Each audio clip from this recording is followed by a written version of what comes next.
What's up, boxing fans? Welcome to BFTV, the channel that keeps it real, keeps it green, and keeps it honest. I'm your host, Chris, aka the Green Eyes Bandit, and I'm hyped to bring you the lowdown on the upcoming showdown between Saul Canelo Alvarez and Edgar Berlanga. As the one and only Michael Buffer would say, let's get ready to rumble. The Mexican superstar takes on the Brooklyn Brawler in a battle of pride, skill, and cultural heritage. Who will come out on top? Will Canelo's experience and finesse be too much for Berlanga's raw power and determination? Tune in to find out as we break down the strength, weaknesses, and strategies of both fighters. It's Mexico versus Brooklyn. And I'm your guide through the ultimate clash of styles. So let's talk about this big fight coming up September 14th.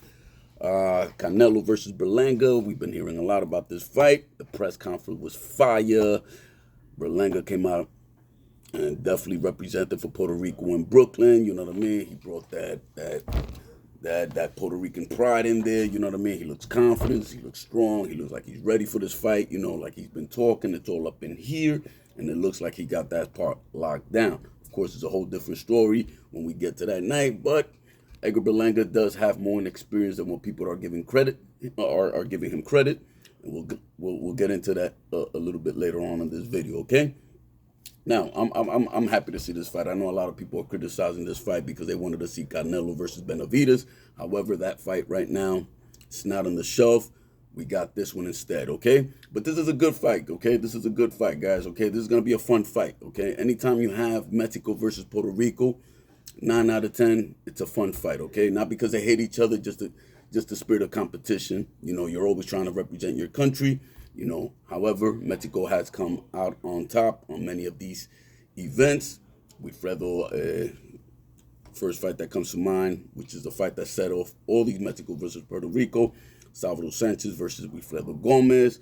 We also had Oscar de la Hoya versus Felix Trinidad. That was a huge event too.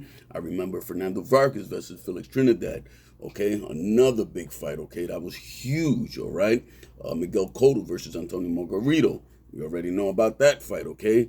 Always big events.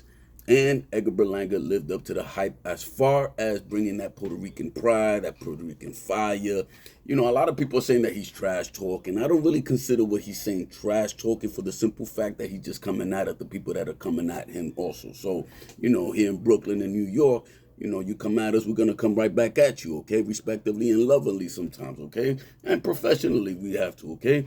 And in this case, like I said, man, you know, Edgar Berlanga is doing what he got to do in order to promote himself, to market himself and his team. So props to them. You know, that press conference, it was really good. You know, reminded me of the press conference between Julio Cesar Chavez and Macho Camacho. Another big fight I didn't mention prior to this one, okay? That one was huge because Macho Camacho was really doing a lot of trash talking leading up to that fight. And he was doing it up to for about 2 years.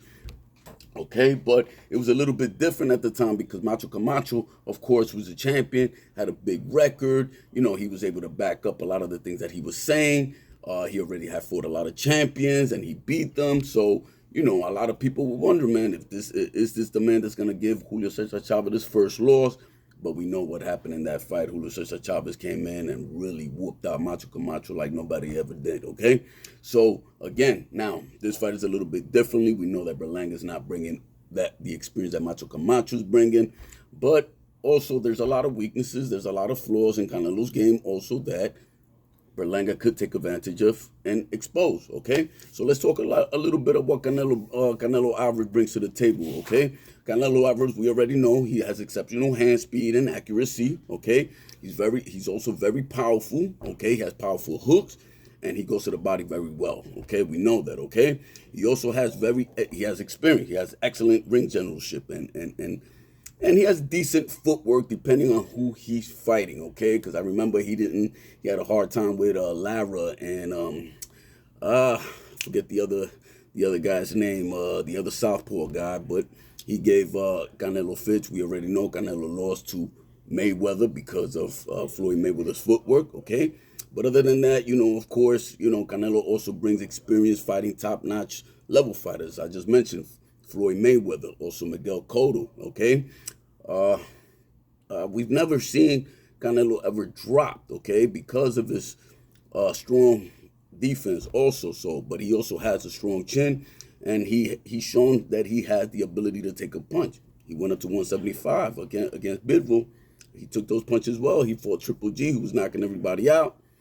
He was unable to hurt Canelo, so we know what type of chin and power Canelo's also bringing to the table. However, Canelo, he does struggle with quick and agile opponents like Lara, like I just said.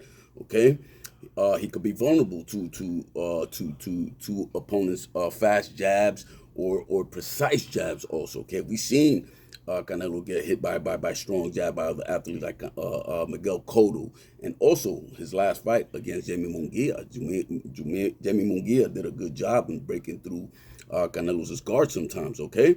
On occasions, Canelo also gets caught with shots, while he's coming forward again sometimes, you know what I mean? However, we do know that he has good head movements when he wants to move and get out the way. He does that very well also, okay? And also, Canelo, in his previous fights, I don't know, it's probably because he's getting a little bit older, but he has shown a little bit of signs of fatigue in the later rounds, okay? Like his power runs out a little bit of steam, okay? And again, he hasn't really knocked anybody out since 2021 against Caleb Plank. We'll talk about that a little bit later. Okay. Let's talk about Edgar Berlanga's. Okay, Edgar Berlanga. Let's see what he brings to the table. A lot of people are saying that he doesn't have the experience. However, I want to counter that with Edgar Berlanga does bring experience. Okay, not in the pro level like Canelo, of course, but he does have experience. Berlanga's been doing this since he was, I think, 8 years old, 9 years old. He had over 160 amateur bouts. He's fought some big names in the amateurs, so he's been put under that type of pressure, okay? And he's been carrying that very well, that experience very well into the pro, okay? He hasn't pulled back. He's been saying and doing everything that he said he's gonna be doing, okay? Again, Edgar Berlanga, he has devastating punching power, particularly in his uppercuts, okay? He likes to rip those uppercuts, so he's very powerful. So Canelo has to be very careful when he keeps his guard up, because, again, Berlanga does have a good IQ and does know how to go to the body. He does know how to go box, okay? Berlanga also has a good aggressive fighting style, and he puts relentless pressure on the fighters. We've seen in all his fights and all his knockouts, the type of pressure, the relentless pressure that he constantly is putting on these opponents, you know what I mean? Because he's trying to get them out of there, okay? He has decent quick hands also. Berlanga has decent fast hands. He has, it's pretty quick, okay? So that's one of the reasons also that I believe Berlanga is going to give Canelo some fits, okay? Another thing, listen, Berlanga, very strong, always in good, strong physical condition, and he has good endurance. He could last. He could fight the 10 rounds. He could fight 12 rounds, okay? He has the ability to overwhelm his opponents with volume of punches also, again, because he has good endurance. He doesn't really get tired, all right? So, again, we can't just count Berlanga out just like that, okay?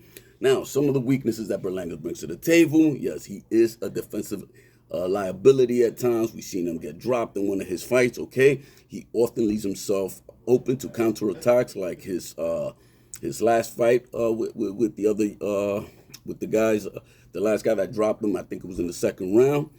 We know that he could be reckless and wild sometimes, which leads him to make a lot of mistakes in the ring sometimes, and that comes with him just being young and trying to take people out sometimes. The Canelo was like that in his early days, and you can see he's relaxed now. He's more flat-footed, keeps his heart guards up a little bit more. Okay.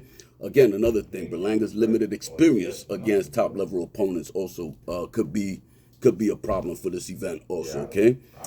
Sometimes they struggle with opponents, he struggles with opponents who use lateral movements, but so does Canelo, because both of them rely a lot on their power, okay? So, for example, Roberto Duran, Mike Tyson were two big punches that we know about, but they struggle with boxers. We know that Roberto Duran one time lost against Lang over there. I think it was in the UK. I don't remember where that fight was at. And people want to say that Roberto Duran wasn't really training hard. However, Roberto Duran also had a lot of fits with my trainer, my first boxing trainer, that was Edwin Verrate, okay? Edwin was very good on his footwork. He used to focus with me when he used to train me. he had me doing a lot of movements, you know. So when I was doing my amateur boxing, you know, that's one of the things that I used to get a lot of credit for was my lateral movements, my footwork, okay. And Roberto Duran had a lot of problems with my trainer, with Edwin. Okay, Edwin to this day, when you talk to him, and hopefully one day I'll bring him, I'm going to interview him also. He loves to talk about that fight because he truly believes in his heart that he beat Roberto Duran, not once, but twice, okay?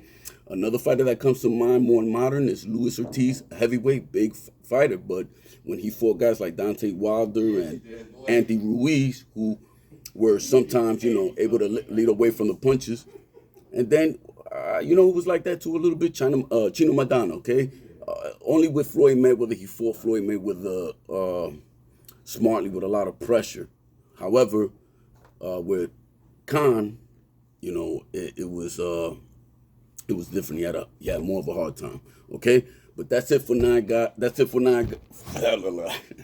That's it for now, guys. You know what I mean? I'm gonna come back and do another video.